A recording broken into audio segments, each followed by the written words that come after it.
Welcome, everybody, to this wonderful sidebar edition of Leadership of the Leaf. This is where we share our opinions, do some news. We'll do a little bit of chit-chatting back and forth like we always do. My name's Austin. And I'm Dice. And this is Leadership of the Leaf. So, first and foremost, I want to share some news that I found very interesting this week. No, I don't know how old this news is. Forgive me if it's a little bit dated. However, recently there was discovered a archaeologist from Tampa University working in the southeast Guatemala unearthed a collection of over 800 pre-Columbian cigars. So this would be the old Mayan Empire. Oh, wow. Believed to be at least 600 years old. The archaeologist Adam Fullerton commented, saying he was, quote, astonished by their condition, but not at all surprised in finding them. This evidence confirms Mayan tobacco use, he said, adding, quote, we were just lucky to find the, quote, the smoking gun. Ha, ha, ha, ha, ha. That's what he did there. Yeah. So cigars were buried several feet below the cave surface in sealed clay pots, which bore symbolic glyphs labeling the contacts as sicars, S-I-C-A-R-S, sicars, meaning to, quote, smoke rolled tobacco leaves. Close examination revealed that due to the conditions within the cave where they were discovered, cigars were fit for human consumption, after which collectors and enthusiasts requested and suggested the auction of the collection. The collection was finally auctioned, selling for a total of, how much do you think, Dice? $400,000. You pay $400,000 for 600-year-old cigars? I'm not sure, sir. You told me to guess. $507,000 for the entire collection. Now, granted, this is 800. Yeah. So 800 600-year-old cigars. 600-year-old cigars. Jesus Christ. So there's 800 of these 600-year-old cigars. Man. Think about how I'd love to smoke one. So he paid $507,000 for the entire collection to Gary Liotta, the owner of Santiago Cigar Factory. Wow. I wonder if he's keeping them like displayed. Did he smoke one? What is he doing with these things? Okay, there's 800 of them. If I had 800 of them, I would at least smoke a couple of them. Like, what are you going to do with 800 600-year-old cigars? Man, he could probably make some profit if he sell it, right? I don't know. That's amazing, though, that they are in condition to where, you know, they're safe for human consumption is how they worded it. Yeah, even if he sold them, like I guarantee you, there's people out there who would buy a cigar for $1,000. Yeah, I can definitely see that. Not so this person, but yeah, I can definitely see that happen. So if you sold let's call it 600 of these for $1,000 a piece on singles, you're already making a profit. Yeah. Yeah, and then you have the leftovers for yourself. Because 600. So no, 500. No, it's 600-year-old cigars. There's 800 of them. Hey, okay, so if he was to sell 600, he'll get his money back with profit and still have some to smoke himself. 200 left over. If he wanted to, he can keep 10 for like a showpiece for his factory. Yeah, even if you sold 700 of them. Oh my God, it's so ridiculous that I'm like, it sickens me that it sold. I feel like it sold for too little. I agree, but I don't know. I mean, I don't have that kind of money to be talking about what if I would do or whatever. No, I mean, I get it. Just moving forward, like, Jesus Christ, 600-year-old? Okay. 800, just think of 800 Davidoff cigars. Yeah. Let's say 800 cigars, period. You're going to spend thousands, probably hundreds of thousands of cigars. Even if you bought 800 Davidoff cigars. You're going to spend at least 100 to 200, maybe $300,000 Yeah. for Davidoffs. These are 600-year-old cigars. Made by Mayans. That's great. That's wonderful that they're in that good of a condition after 600 years. Like, wow. I mean, you got to think in a bottom of a cave where it's deep, dark, cold, clay pot. So it's probably and it's probably humidified because it's in the earth, because it's in Guatemala, so it's Central America, where it's humid. You know how many hurricanes that thing has survived? Yeah. That's amazing. That's a good find. Whoever found that's a good find. Adam Fuller, Dr. Adam Fuller from the University of Miami University. Did he keep any for himself? I don't know. That's all I know is that he auctioned that the entire collection of, I think it said the entire collection of 800 cigars was auctioned off. Like, hey, to homie, me, you got them Fullers? Shit. Adam Fullerton. The collection. So I would assume that the entire collection was auctioned for $507,000. To me, if I found 800, I'd be like, I'm gonna take 50 of these. I'm gonna found 750 of them. Sorry, homie.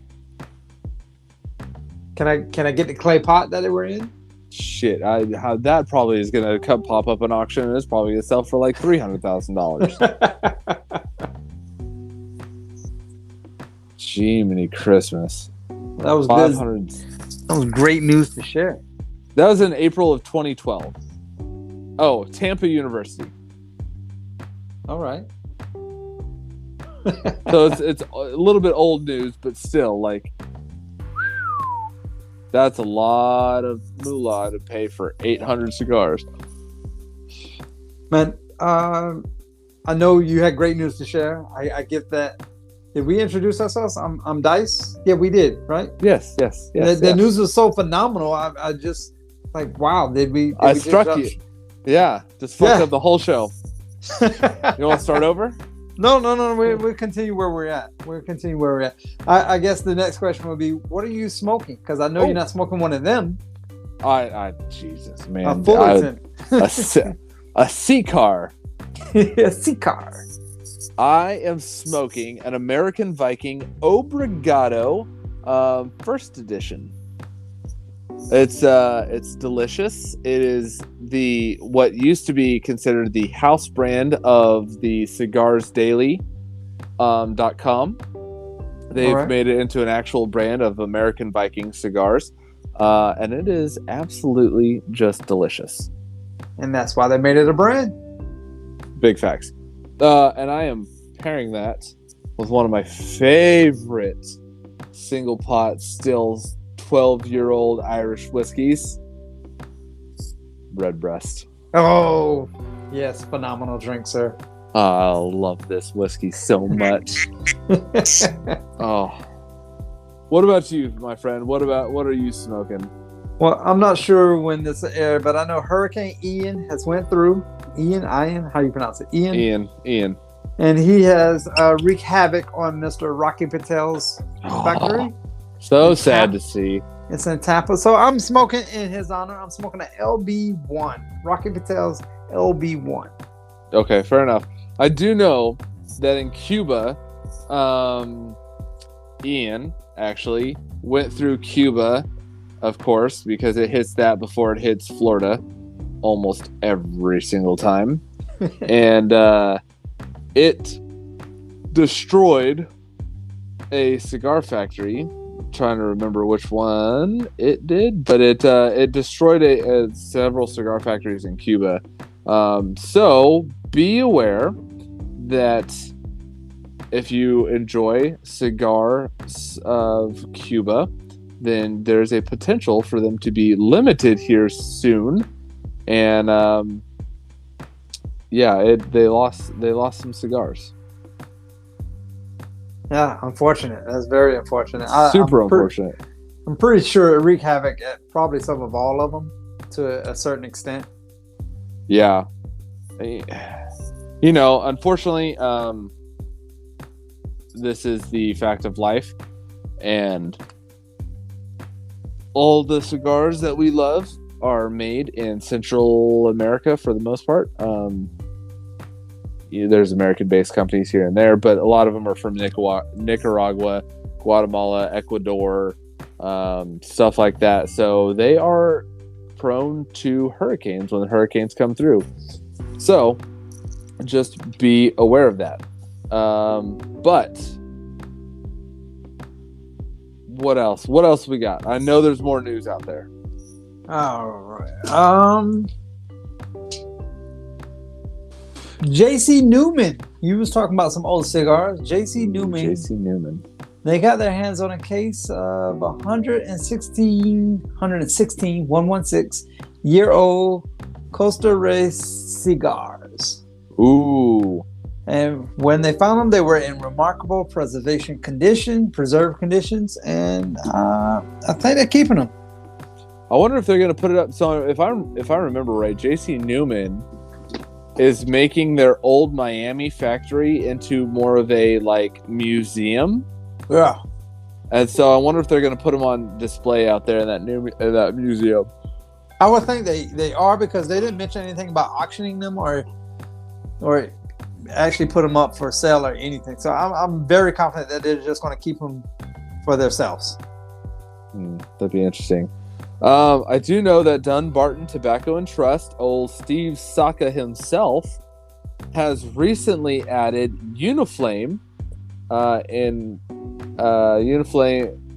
Greece to its growing list of international cigar distributors. Yeah, Steve Saka, I don't know what's the game plan behind whatever he does, but there's quite a few. I've talked to some people here in Vegas, cigar outlets in Vegas, and they say he's not the easiest guy to work for. So to see him actually growing and distributing in Greece, that's good news. I mean, he can't be too difficult if he's expanding internationally. Well, I think Steve Saka is. I think he tells it like it is, and I think his prices are kind of rigid, and maybe people don't like working for him. I have heard on other cigar podcasts that he can be a little bit abrasive to people. So, it is good to see him growing. It's good to see him growing, especially internationally. I don't know. We'll see how this goes. Yeah. What's the Yaya cigars? I haven't tried one of them. I want to. They made by Cigarzona, like Arizona. Cigarzona. Sure. They're out of the DR, and they are distributing to the U.S. market and heading to retailers. The Yaya was launched at the 22 PCA trade show, and I guess it originally was launched only in the DR, and people liked it so much that they're going to expand to the U.S. market. I haven't seen one yet, but if I do, I will pick them up. Yeah, if you see one, let me know. Send me a picture of that, because I want to see that. But yeah, that'd be interesting to see. There's a couple other bits of news. AJ Fernandez Cigar Company is getting ready to release its 5th blend under its New World line, the New World Dorado. Dorado means gold, obviously El Dorado, and its name is of one of AJ Fernandez's farms in Esteli, Nicaragua. Fernandez gave the farm the name because he noticed a golden tint to the soil. Well, that all makes sense. All makes sense to me. And finally, at the Fine Autograph and Artifacts auction, which took place from July 20 to August 10, a box of 10 La Corona cigars that belong to Churchill sold for $19,159, according to a Boston-based auction company. Oh, so actual like Churchill cigars, like Winston Churchill cigars. Again, I think to me that seems low. I think that seems low, but if you look at the hindsight or the retrospect of the Brotherhood and Sisterhood of the Leaf, we are a select group. Mm-hmm. And I know we're in it, so it feels like everyone smokes cigars, but everyone doesn't enjoy cigars. Well, I mean, I guess it's almost $2,000 per cigar. There's only 10 of them. It's not like 800. Yeah. But still, like, that's $2,000, roughly a little bit less than $2,000 in cigar. Belonging to Churchill. I swear to God, if I had a cigar that belonged to Winston Churchill, I would never smoke it. Yeah, I think I'm in the same boat. They put it like into a retrospect of Winston Churchill and Queen Elizabeth, rest in peace to the Queen. They were alive at the same time frame. She's been around since Winston Churchill. Holy shit. So she's been around for a minute. Yeah, that's quite a bit. I mean, but even still, like Winston Churchill, just to have like a box that Winston Churchill handled. Oh my God. Well, hell, a cigar is named after him. The size is named after him. The size is named after. Yeah, I mean that's what I'm saying. Like, and I mean Davidoff has his silhouette on their bands. Yeah, they pay royalties to the family. Rightfully so. But I mean, I'm just saying, like Churchill is one of the most. I think him. If I was to come up with like name the most famous person to smoke cigars, I think it would probably go Winston Churchill and Michael Jordan, top two, and then Schwarzenegger probably would be tied for second between Michael Jordan and Schwarzenegger. I think I would put Castro before Jordan. Churchill, Castro, right. Jordan. That's me. Churchill, Castro, Jordan. What about Schwarzenegger? Well, 4. He would be 4. Really? I mean, that's just coming off the top of my head right now.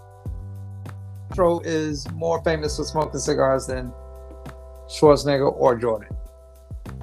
See, I don't know. I feel like Schwarzenegger is a little bit more famous than Jordan because when I think of Jordan, I immediately think of basketball and an athlete, and it doesn't always dawn on me. Like, I do know that he smokes cigars, and I know he smokes them prolifically, but I don't see him smoke them as I didn't see him smoke them as often as I did Schwarzenegger. Yeah, I agree with you on that. I mean, he smoked them after the finals. Now that he's retired, he's always got a cigar in his hand, damn near every time I see him. Yeah. But growing up, Schwarzenegger in all his movies, and even when he was governor, always had a cigar in his hand. You know? So, I don't know. Just something to think about. But I agree. It'd be very, very close between those 4. Like, Fidel Castro, yeah, he had quite a... that's part of his look. I mean, when people they used to make fun of Fidel Castro on like SNL, they'd always have a cigar. Yeah. So that's like part of his persona. But all right, so that's the news so far that we have. That's most current. I'll say most current, most important that we think of right now. But what I want to talk about is, what do you think the benefit is of not showing your initial reaction to anything, positive or negative? What's the benefit? Because the benefit of it is not showing your hand right away. Because you don't want to make a bad situation worse, and you don't want someone to get overconfident or cocky. Okay. That's my initial thought process. But before we jump directly into that, because that's a good open conversation there. What is your first third like? Oh, first third. Let me take a nice long puff and see what flavor notes I get. Well, while you puff, I'm gonna describe my what's the initial puff before you? The cold draw? Cold draw. Why? I was going to say dry draw, but that wasn't right. Cold draw. My cold draw, if I had to describe it, is like a marshmallow without sweetness. Interesting. It makes sense? It doesn't really make sense, but I get what you're saying. Yeah. First third, chocolate, a little bit of back of cedar, and just a hint of black pepper on the back end on the retrohale. Okay. What about you? How's it pairing with your drink? So the Redbreast is a little, it's smooth, but it's still got a little bit of PD spiciness to it. So it's kind of helping bring out that black pepper, and kind of balancing everything out. Yeah, very good, very good. It's bringing out the spiciness of the whiskey, which I like because it's still smooth, but it's spicy, and it's that chocolate note is like of the cigar is just balancing everything. It works. It balances out quite nicely. Well, the reason why I asked, because this is probably one of the first or the few times I've actually found something that didn't pair well with Hennessy. What a surprise. So I'm drinking Hennessy Black, and my initial first couple of puffs was red pepper. And I was trying to get it figured out because I was like, it's definitely pepper, but it's different than my usual white pepper, different than my usual black. It's red pepper. It has to be red pepper. And then I took a drink of my Hennessy, and I was like, no. Floral notes with red pepper? You saying that doesn't work? It did not work, sir. So I'm past the initial, and now I'm in my first third. My first third is more of a citrusy, I would say almost even lemony kind of a profile, which actually pairs very well with the Hennessy. But the initial puff, I was like disappointed, and now I'm like, hey, this works. Interesting. So, did it have a closed foot? It did not, which I was very shocked that the first couple of puffs was red pepper. Huh. Interesting. That's it's very. It's weird that in the first couple puffs would have been a certain flavor profile, and then now that you're into it, like by 4 puffs or whatever, it's mellowed out like almost immediately. I guess without a closed foot. That's what they wanted the LB1 to be. I guess I'm not sure of it. I mean, overall, I think if I wasn't drinking Hennessy with it, that first couple of puffs would have been manageable. But like, you know what, red pepper, whatever. Maybe if you had bourbon or something. Maybe something peaty would probably help out. Interesting, very interesting.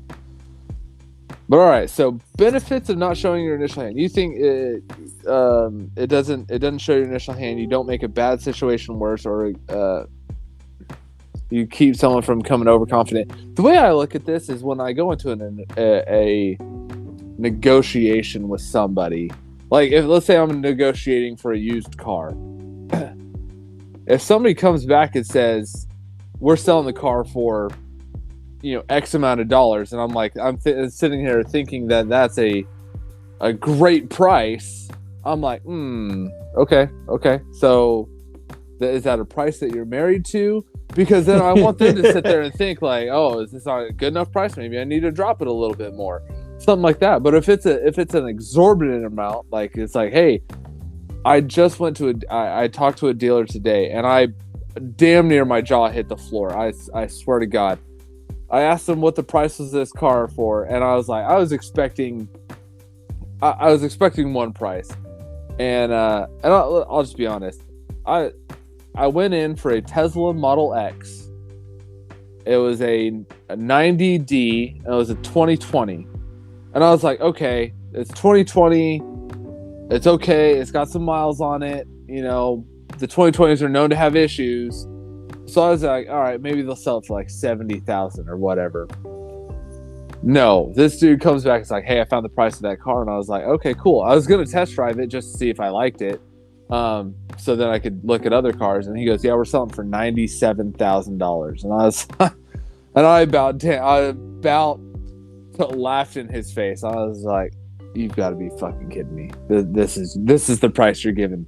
I was like, you're on smoking crack. I'm not paying that sort of price for this car. For a 2-year-old car, I'm not paying that.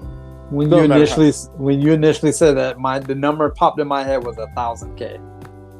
100,000. I was like, you're on crack. No way. I would pay $100,000 for a 2-year-old, 3-year-old at this point almost car. There's no way I would pay that much for a car.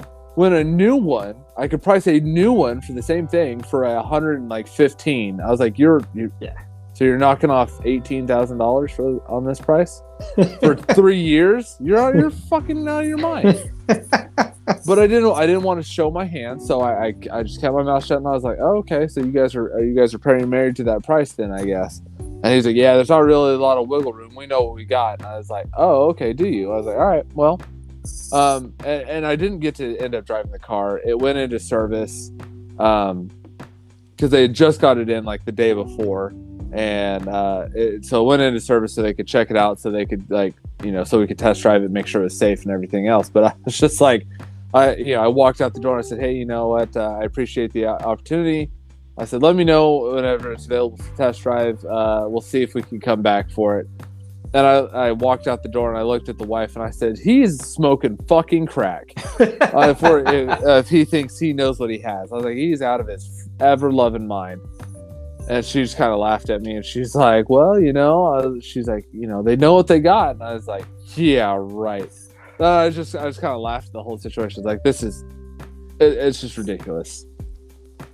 Well, I'm looking at it in a scenario of a subordinate comes and tells you like a task that he was supposed to do, and he royally screwed the pooch on this task. Like, he did a horrible job, but he's excited about it and he's telling you everything that he did.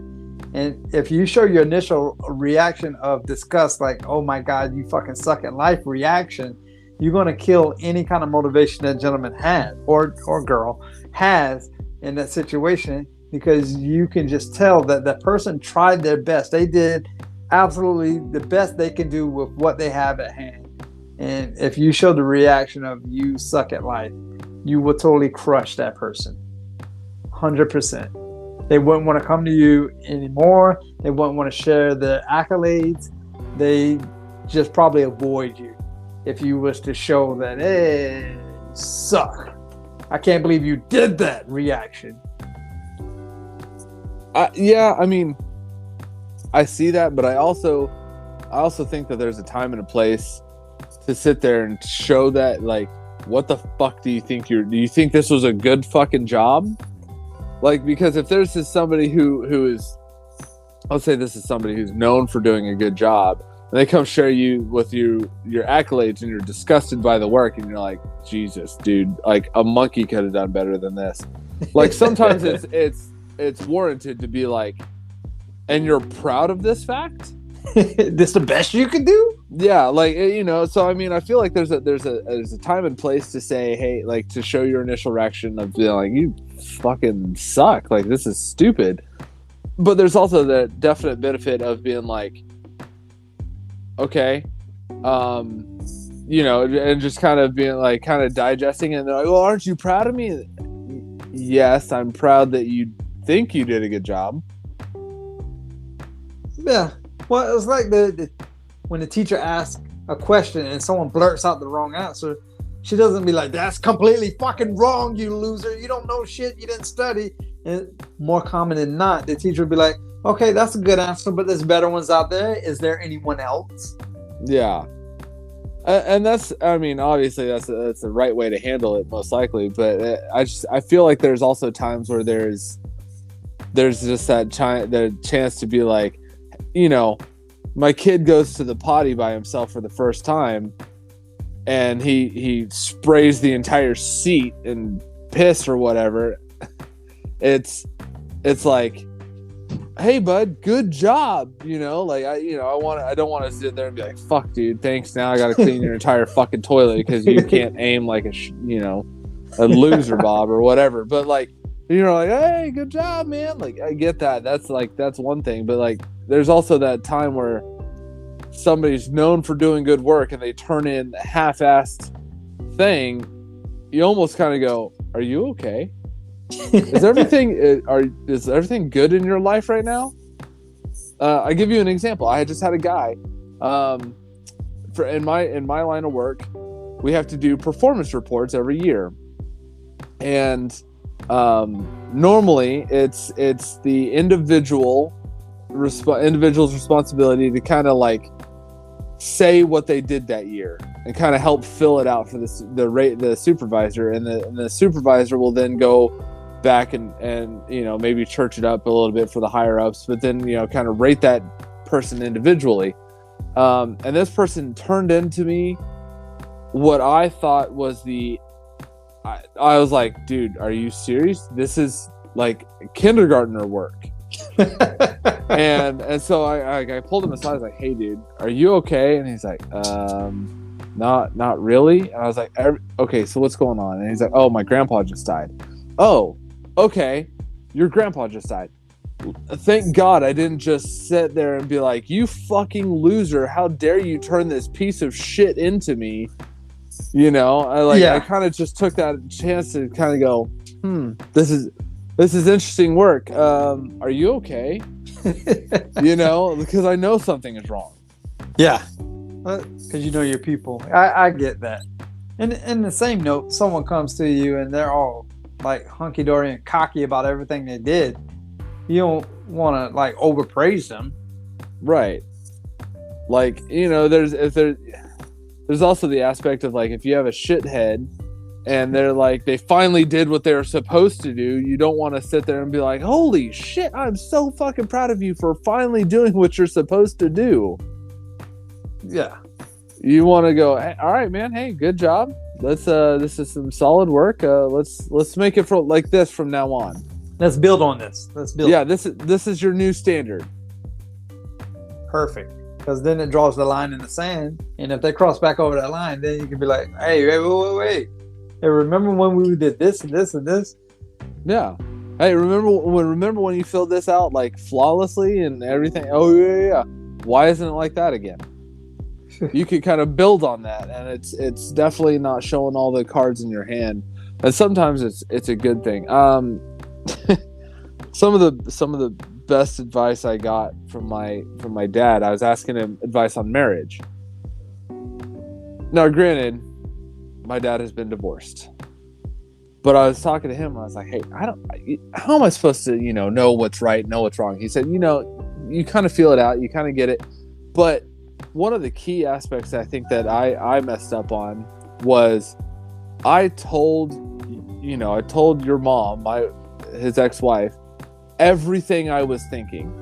He goes, there was not always a need to tell her everything I was thinking, because sometimes what I was thinking was I was in the moment, I was heated, I was maybe a little upset, and I didn't need to sit there and tell her what I actually thought, because I needed to give myself a little bit of time to digest. Yeah, so, it's one of those like, does this make me look fat?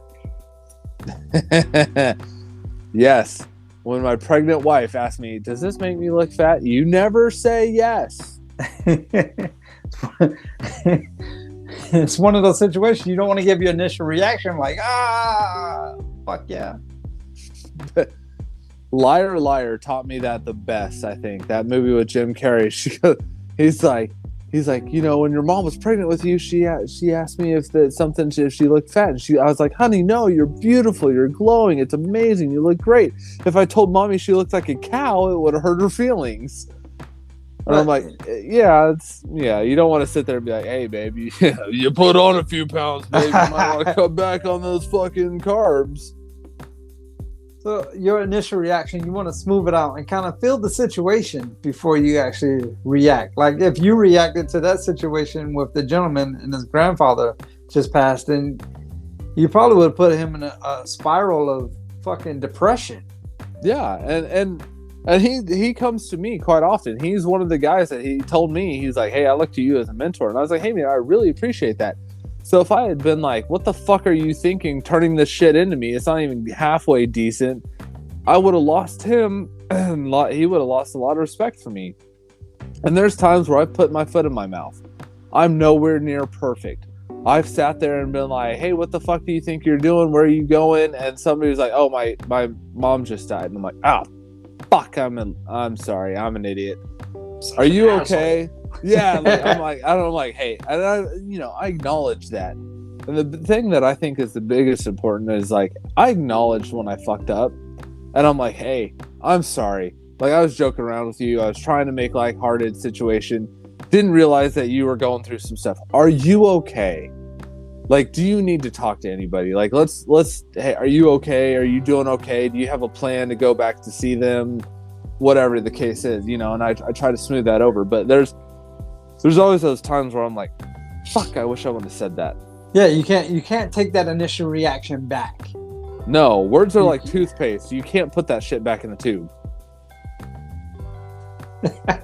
I try to put toothpaste back in a tube. See how well that works for you. I did that with my kid. I laid out some paper on the back patio over the table or whatever because I used it for grilling. And I said, here's a tube of toothpaste. Go for it. Have fun with it. Do whatever you want. She had the best time in her life. Like, oh, this is amazing. Look at it come out the tube. Whatever. I was like, this is perfect, sweetie. Now what I need you to do is put it back in the tube. She just looked at me like, what? I can't do that. I was like, yeah, no, I need you to put it back in the tube. And then she was like, she attempted, and then of course there was utter failure because it just can't be done. And I was like, you have to understand in life when you make certain choices and you do certain things, you can't take it back. Yep. And that's your initial reaction. Like if you was to, you know, do an initial reaction to something that you shouldn't have, you can't take that initial reaction back. There's no putting the toothpaste back in the tube. No, there's not, and it's the same. Yeah, I mean, it's kind of the same thing with first impressions. It's very, very, very, very, very, very, very difficult to overcome an initial impression. If you're meeting your girlfriend's parents or your boyfriend's parents for the first time, and you end up just totally bombing that entire situation and sticking your foot in your mouth, it is so hard to change. Like, you know, you say something wrong and you didn't mean it and you're kind of like trying to joke or whatever the case. It is so hard to try to change their minds of you from that instance. It takes years to try to overcome that. My initial thought of you, sir, was but clearly I was wrong. Yeah. Yes. Good luck. You might hear that in like 5 to 10 years. There's times where I think I probably made an impression on you, and I was like, and you were like, this dude's an idiot. Look at this. This is fucking shit work. And I'm like, I did the best I could. I was telling my kid about the first time you put when we was mechanics, you put a nut on something and it was like completely the wrong hardware. Everything was like completely wrong about it. I was like, yeah, Austin probably didn't care too much for me at the beginning. No, I mean, yeah. I didn't care too much for him either because he couldn't do anything right. Yeah, and that's the thing. And I mean, we grew and got to know each other, and you realized that I wasn't a complete idiot. But it took me a while. It took me a while to overcome that initial reaction of your initial thought of being like, this dude's an idiot. And yeah. But I definitely showed my cards. Yeah. That's fine. I took it in stride because I was learning, and I was like, I'm learning, so, you know, go easy on me. And you were like, fuck that guy. You're still an idiot. I guess I'm an idiot. But I mean, there's times, you know, like, you know, don't let a bad initial reaction discourage you. Even if you get see, my thing is too, what I have a problem with is if I get a bad initial reaction, my then defense mechanism, so to speak, is to give them a bad initial reaction. Yeah, 2 rights don't make a wrong. Nope. That old cliche. Yeah, 2 wrongs don't make a right. Way to have that one backwards. What did I say? Did I say 2 rights don't make a wrong? Yep. That's what happens when you drink Hennessy, so. Yeah, there you go. Blame it on the alcohol. Okay, Jamie. Yeah, right. But yeah, I mean, there's so, you know, but I've definitely learned, and I've found that if I get a bad initial reaction, sometimes if I don't show my initial reaction to what they reacted to, there's a good chance that they were like, oh, I see what you're coming from. Sorry, you know, maybe I didn't explain myself good enough. And I try to take that as an opportunity to be like, I see what you're kind of thinking, but that's not what I'm trying to say. Can I rephrase? Can I start over and just exactly tell you what I'm thinking? I've done that a few times. People, they start telling on themselves. Yeah. And I didn't get any reaction out of the guy. Maybe I did something wrong. And then they start going through like a whole list of things, and I'm like, all right. Yeah, I don't know how many times I've been counseling a subordinate, and they're like, and I sit there and I just kind of nod my head, and I don't really show a whole lot of stuff, and then they just keep talking and talking and talking, and I'm like, man, this dude is telling me everything, and I'm not asking a damn question. Which is good, because eventually you'll work out whatever problem is. You get to the root cause analysis of the problem. There's a whole plethora of things that can come from not showing your initial reaction. Yeah, and there's also the mental benefit to me, to myself, of not showing the initial reaction, because it gives me a chance to sit there and actually think and digest what they're saying. There's it's that chance for me to recognize there's a pause, there's a period of time between what I got inputted and my reaction. There's a time between input, whatever happened, whatever was said, and my reaction. And sometimes I need to take that time to sit there and go, oh wait, I bet that person was not trying to insult me, and they were actually trying to compliment me. I should take it that way because that's probably how they meant it. There's been times, yeah. I see. There's been times where I'm like, is this a fucking joke? Are you joking right now, or are you serious? Let me not show a reaction and figure out which direction that person is actually going. Right. And normally when you take it 5 seconds and you think about it, you're like, oh, okay, they were probably joking. And then, and it's like, okay, now let me give you a little bit of reaction, see where you go with it, and then let's see if I was right. Well, yeah, that brings a valid point. When I say initial reaction, I'm not saying sit there for like 5 minutes and stare at a person. 5 minutes of complete silence of you two just standing and trying to figure something out. No, your initial reaction. You don't blurt out something right away. You just, like you said, you kind of take it in and take it for what it's worth. Yeah, right. And there's an adage that I've grown to adopt.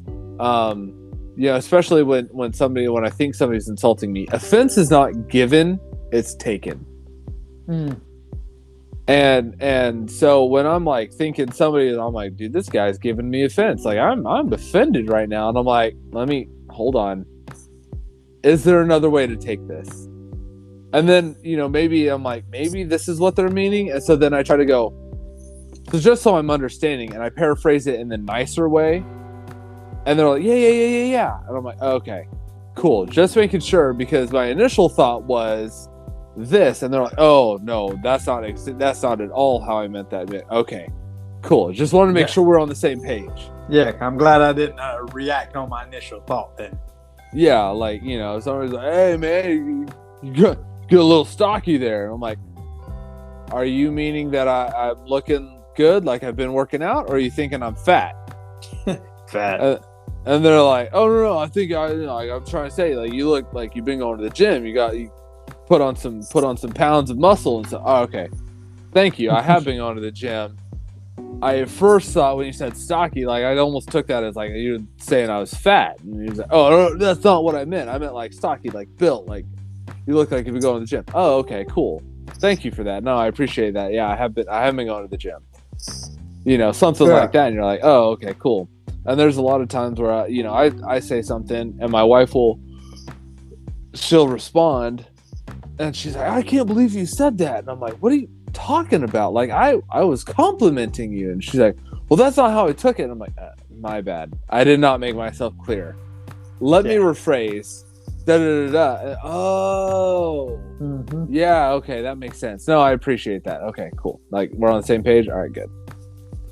Yeah, a lot of the, especially with new technology and shit that we do these days, is reading a text.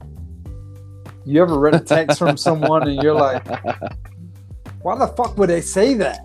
And then you actually talk to the person and you're like, oh, that's what you meant. Oh, my bad. I thought you was talking shit. It's like that old Key and Peele episode. Yes. Where they're talking over text, and he's like, "This motherfucker," and like goes to the bar with a fucking barbed wire bat, and he's like, "How did you know?" And he's like, Fucking Key and Peele. It's fine, whatever. It's fine, whatever. Fuck you, motherfucker. Yeah, I'm just going to, go to the bar later. It's fine, whatever. It's fine, whatever. Yeah, no big deal. And then this dude's like, fuck you. Like, it's whatever. We had plans tonight. Like, yeah, like, whatever, dude. That's taking that initial response. Yeah, that's that. I mean, putting it in a positive light. Like, someone comes up and they did like really good. Like, they really did good, and they're on the track of being really good. But you don't want them to overplay their greatness that they're accomplished. You kind of want them to reel it in a little bit, because essentially they're going to get too cocky and probably do something they shouldn't, because they feel everything they do is correct. Right. So you don't want to overpraise or give an initial reaction like, this is amazing, and then they go out and do something more amazing, and you're like, well, we wasn't ready for that amazing yet. So you need to reel it back in just a little bit. I shouldn't have praised you so much on that initial go around. Yeah. If you almost overpraise one person, what that may lead to is your other workers being demoralized, because they're like, oh, this dude's playing favoritism, and look how good this guy is. If he would say a few kind words to me, like, I could be that good, is what they're sitting there thinking. And meanwhile, you're sitting back there going, this dude's my hot shit. I wish these other guys would catch up. It's not that they're doing bad work, but like, they're not at his level. Well, maybe there's a natural aptitude there that the other workers just don't have. And by you overpraising this one guy, it's making you look like an asshole. Yeah. Like, he's always praising that guy. His initial reaction is always great when it comes to him. Yeah. And meanwhile, I do something the same, and it's like, hey, good job, I guess. You go and tell Austin he likes you. You go tell him. Yeah. Yeah. There's those times where you're like, yeah, I know how to do this. Like, I'll just go up there and talk to him. It's no big deal. He loves me. And then you're like, he goes and overplays his hand to the bigger boss, and the bigger boss bitch slaps him back down. And he's like, well, I thought I was hot shit. And he's like, you're like, not to me, maybe, but not to the big boss. Like, fuck, my bad. Oops. Yeah. There's that chance for you to sit there and kind of go, man, you were hot shit. Like, I can't, this job would be so hard without you, and then they overplay their hand and, and either demoralize your other troops, start talking shit to your other people, and it's, a bad situation. Then you start getting, toxic stuff in the workplace, and it's just bad. Yeah. So initially, like, your initial reaction is, especially coming from like a boss or a leader or whatever, it needs to mean something.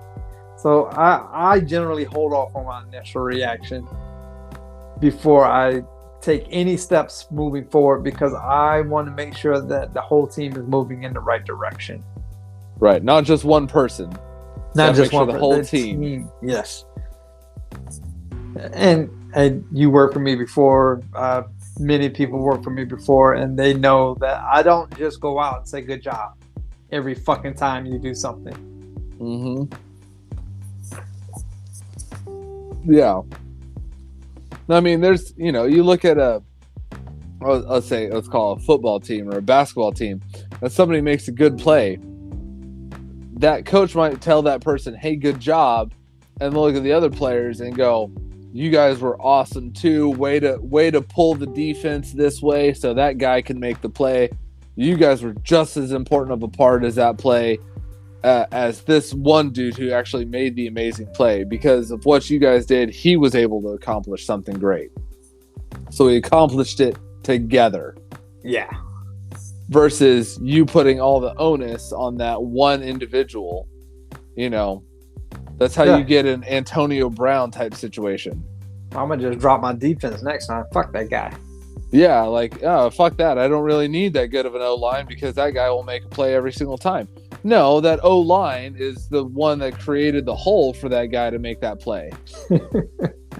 Like, yeah, he made the play and he ran the route, and that's great. But if I didn't have these other motherfuckers out there drawing attention, he wouldn't have been able to make that play. Yeah. I'm pretty much in my second, third. How about you? Yeah, me too. When did the end of this thing? I'm gonna go with my second, third. I'm pulling leather, like a slight leather. There's some pepper there, but it's not red pepper. It's just slight pepper, and it's not bad. I actually enjoyed this cigar. This is a good cigar. I'm getting leather and black pepper. Oh, so we're getting about the same. Yeah, there might be a hint of like chocolate or cocoa in there, but it's mostly leather and black pepper. Yeah, my black pepper is very faint. It's in the background. I can get it after my initial puff. Okay. Yeah, mine is there on the lips, where the black pepper is a little bit more prominent. I get the leather, and I taste leather and black pepper, and then the chocolate is in the very background. Yeah. I would definitely put one or two in these in my humidor just to have a change up. Yeah, this Obligado, I've bought a 5-pack, and I would happily buy another 5-pack or a 10-pack again. This is one of my probably my favorites. I think that's my favorite smoke by American Viking. Holy shit, I can't talk today. It's by far one of my favorites. I've gave you one before, and we smoked it together, and I know that you enjoyed it, and this is just a solid smoke. And that is how you smoke a cigar, ladies and gentlemen. Yes. So, yeah, you don't want to show your initial reaction too much, because if you do, you can end up creating animosity, or you could demoralize that individual. There's a lot of different things that could happen. You can create a monster. Yeah, a monster. You could, take offense that was not meant. So just realize that there is a gap between whatever input you just received, whether it was words, action, whatever the behavior was that you just received, and there's a gap between that input and your reaction. If you can recognize that, then it's gonna make it that much better on you, because you can sit there and kind of digest what they were saying, and go from there. You want to think before you speak. Yeah, which I think this is a good sidebar episode, because there's no real science to anything involved with this. There's no real key leadership point of view. It's more of an opinionated point of view, because sometimes your initial reaction is warranted. Sometimes you need, like, oh my God, you just killed Kenny. You need that reaction of that aspect of certain things. Like, you just committed like 18 OSHA violations. You want to pay attention to your initial reaction, because you don't want to spook someone. You want 100%, I think, in a leadership role, you want to be approachable. Yeah. I mean, there's times where someone's safety is involved, that I've ran over, seeing what what my people were doing, and I've ran and said and yelled, "Stop! Stop! Stop! Stop! Stop!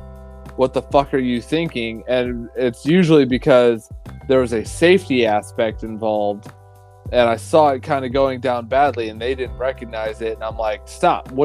Stop! What are you doing?" And they're like, "Oh, I'm doing this." Okay, did you realize that this was unsafe? And they're like, "Oh, I didn't even see that. My bad, boss." And you're like, "Okay, let's make sure that this doesn't happen in the future, but let's go from there." And I don't know how many times I've seen it, especially when I was a mechanic. I was like, somebody pulling an engine off of a stand, and I saw that they didn't have the hoisting adapter in the right position. And I'm yelling, "Stop!" and they didn't listen to me and pulled it off, and it, caused damage to that engine. And I'm like, you fucking assholes! What were you thinking?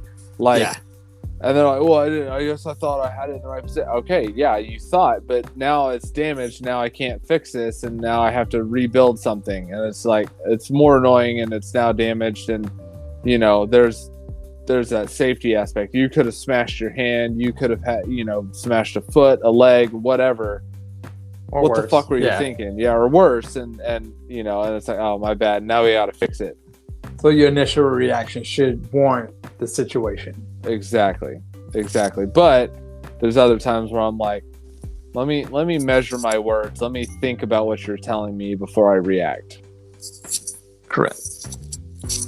So, but until next time, this has been Austin. And I'm Dice. And this has been a wonderful sidebar on why there's a great time when and when not to show your initial reaction and the benefits of. Yes. All right. Until next time.